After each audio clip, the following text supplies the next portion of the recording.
আগে একটু বলে নিই,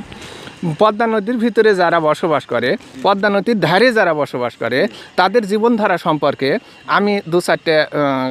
কথাবার্তা বলবো এবং তাদের সাথে একটু সাক্ষাৎকার নেওয়ার চেষ্টা করছি। কারণ যুগ যুগ ধরে এই নদী প্রবাহিত, এই নদীর ধারে যারা বসবাস করে তাদের কিভাবে জীবনযাপন হয়, তারা কিভাবে এখানে বসবাস করে,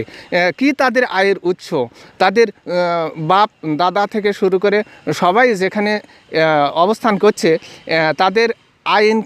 ইনকামের সোর্সের উপরে বড় ধরনের একটা প্রভাব পড়ে এই নদীর উপকারিতা সম্পর্কে আমি একটু জানতে চাচ্ছি।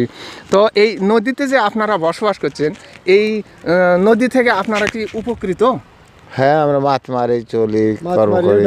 ডাল ভাতের পয়সা হ্যাঁ, এইটুকুই জানতে চাচ্ছি যে আপনারা যে এখানে এই নিলেন, মাছ মারতে পারলেন, কিছু মাছ পাইছেন? হয়েছে, হাফ কেজি খানি হ্যাঁ,